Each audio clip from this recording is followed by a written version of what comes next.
Good morning, beautiful people. Last night, the Chicago Bulls beat the San Antonio Spurs for their third consecutive win. But on today's episode, we got to show love to Andre Drummond. How great has he been off the bench for the Chicago Bulls? And then we're going to jump in to talk about the 76ers keeping their eyes on Zach LaVine. Does it make sense? Maybe, maybe not. But we're going to talk about it, break it down. But you gotta hear the music feel. Cognac, gang.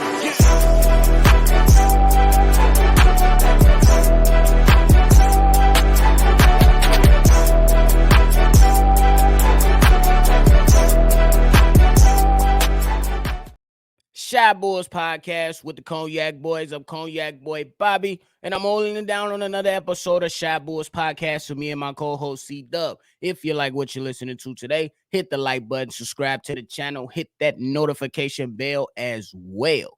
Now, look, we know it's a lot of things going on positively surrounding the Chicago Bulls, but I believe last night, Andre Drummond had a game that changed the game for the Chicago Bulls that helped him get the victory, and one has to now give him some damn love. Andre Drummond, who has been through a lot with throughout his career, but I believe he's been through some things with the Chicago Bulls as well. We seen him last year, kind of splitting up minutes between him and Derrick Jones Jr. This year, Derrick Jones Jr. is out the way, and now we're seeing more of Andre Drummond, and we are feeling his presence a lot more now that there's not really too many guys in his way to come in and try to play that center position for him. We know that Billy Donovan was a guy who elected to go to the small ball lineup, and DJJ was that guy to be the small ball lineup center. No DJJ in the lineup anymore or on the team in that matter, but Andre Drummond has been a consistent force for the Chicago Bulls. One has to now ask, hey, is this the guy that is this guy really one of the best backup centers in the league? I would argue yes. I would definitely argue yes. And I know that once upon a time that myself was like, hey, the Chicago Bulls should look at getting a young athletic center.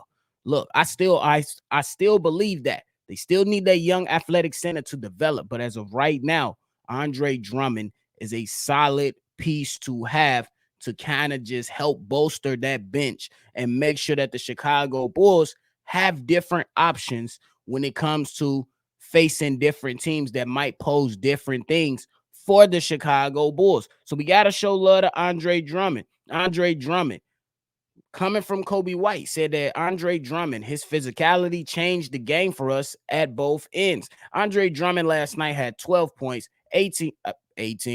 12 points, 8 rebounds, 5 steals, and 2 blocks.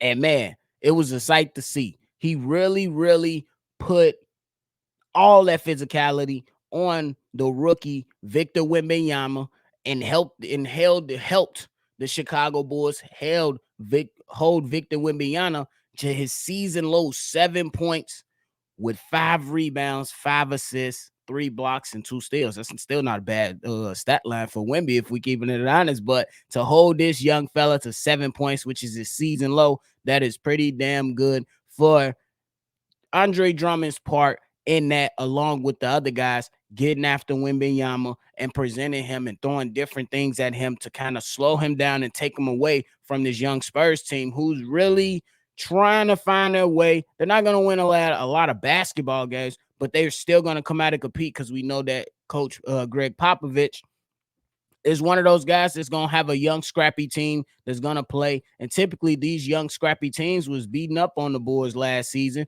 and the Bulls seemed like they was getting ran out the gym. This season, now that, especially in the last 11 games, we see that the young guys are being able to keep up with these young, scrappy teams and even run some of the older team out of the gym like they did against the Los Angeles Lakers the night before.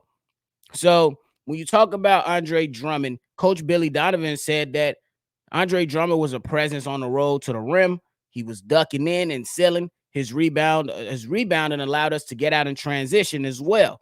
And I believe that's what it is. This man has been a constant force for the Chicago Bulls. And the man is always in there getting after it on the boards. And definitely every now and then you feel like you will see Andre Drummond think he's a point guard. That's why the guy in his last 11 games is averaging a steal in a game. In his last 11 games, he's giving you 8 rebounds, about 8 points, and a steal each game. And he ain't averaging that many minutes. In 14 minutes in his last 11 games, that's all he's averaging. This man has been consistently good. You know what I'm saying? And being a force in there, being able to come in when Nikola Vucevic is kind of, not holding down his own at the, defensively at least, against the opposing team. Andre Drummond is a guy that come in there and kind of change the game, and that's what we've kind of seen. We've seen the activity. I love how he's been defending, these guards on the pick and rolls. He's up on there. He's keeping active hands. He's stripping the ball from these young guys or the other players on the opposing team, and he's been able to help the Chicago Bulls be all right. You know what I'm saying? So you just got to continue to show this man some love for the things that he's been doing for the Chicago Bulls, because we already know sometimes you might have a center and you'll be like, what? What are you doing? And I know that most of us remember Cristiano Felicio. Oh, my goodness. Do we have to talk about that, ladies and gentlemen? Do we have to talk about that? No, because we ain't talking about Cristiano Felicio. But nonetheless, just want to show some respect to my guy, Andre Drummond, because he definitely was a key part of what took place yesterday against those Spurs. So he got to get some love. But y'all let me know how y'all feeling about Andre Drummond and the things that he was able to bring to the Chicago Bulls last night and through these last 11 games, because I believe that he's been a key part of that. It's been a collective, and it's been a good thing to see from the Chicago Bulls. Everybody make contributions all up and down, you know what I'm saying, this roster. And against the Lakers, Andre Drummond was one of 8 that went in double figures. Last night against the San Antonio Spurs, Andre Drummond was one of 6 players that had double figures. So just keeping it up, being productive is all you can ask for. And it's not like he's just giving it all on one side of the court. He's giving it all on both ends of the court. So that's all you got to ask for. But hey, before we end today's episode, we got to talk about it. The 76ers have been keeping their eyes out on Zach LaVine. Per Shams. They looking at Zach LaVine and OG Anunoby. And I'm not, okay, cool. It is what it is. At this particular moment, I don't know what's going to happen with Zach LaVine, but I believe that if you look at Zach LaVine and his place with the 76ers, I would imagine a contract might include a contract filler like a Tobias Harris, who can come in and play the 4 for you. All personal feelings aside on how I feel regarding the player, he's still all right. You know what I'm saying? He's not a bad player who can come in and play the 4 for you. I don't know if that's what the Chicago Bulls would like to do. Does that still allow them to run at the pace that they want to run? Do you run a lineup of Kobe, DeMar at the 2, P. Will at the 3, you know what I'm saying, and Tobias Harris at the 4? Or do you move P. Will back to the bench? I don't know if I'm willing to do that and things like that. But it's a lot of things if you want to. You know what I'm saying? If the Chicago Bulls do go into this trade thing, would they even look at Tobias Harris? I know that it's a few players over there that they have that can be, considered as rotational players that might be good. I believe they got Nicholas Batum in that James Harden trade. They picked up Robert Covington for sure. And we know that they signed Pat Bev this past offseason.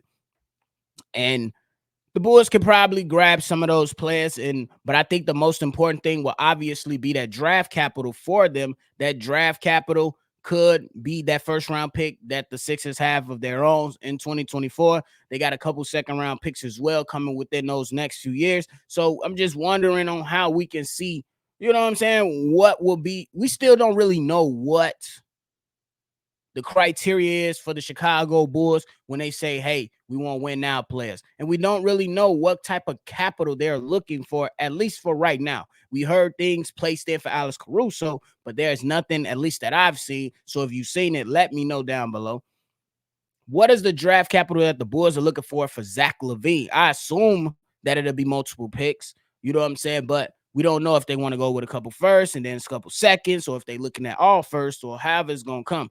But that's just what it is. I will say if Zach LaVine goes over there, I think it'll be a nice big 3 that they have. I ain't going to lie. You got Tyrese Maxey, the emerging star. You got Zach LaVine, who's an all-star, and you got the reigning MVP and Joel Embiid over there. And then I think one of the things that will matter the most, and when you consider it, when you talk about Daryl Morey,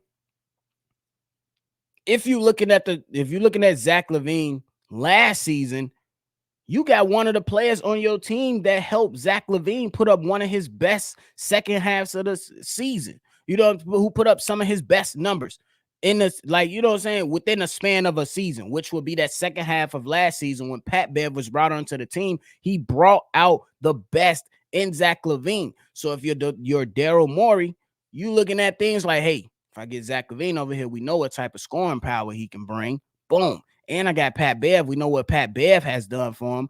Boom. So it might be good. It might be something, you know what I'm saying, that the Sixers might be really, really looking into. And it might be something that the Bulls can consider depending on what the offer looks like. So we just got to go ahead and wait this thing out. Nothing's going to happen too soon. There's still a possibility that Zach LaVine will come back on this team. You know what I mean? So we just got to go ahead and let the thing play out for what it is. Celebrate the way that the Chicago Bulls are playing. They are 8-3 in their last 11 games, and they have been putting on some great performances, being a nice representation of us and putting great product on the court. That's all we ask for. Play hard, represent the city of Chicago, and y'all got us. And that's what it's really come down to. But hey, that's it for me today. Something real quick, short to the point and sweet. Let me know how you feel about it all down below. Make sure you hit the like button, subscribe to the channel, and make sure you hit that notification bell so every time we drop, you'll be one of the first ones to know. If you are waiting on that mailbag episode, that episode will be ready for you guys tomorrow. I wanted to get C-Dub in on this, so we will be ready and rocking and rolling with the mailbag episode tomorrow. You still got time to call in so you could be featured on tomorrow's episode. That number is 773-242-9219. It's another episode of Shy Bulls Podcast. I'm Bobby. I'm going to catch y'all on the next one for sure. Cognac. Gang.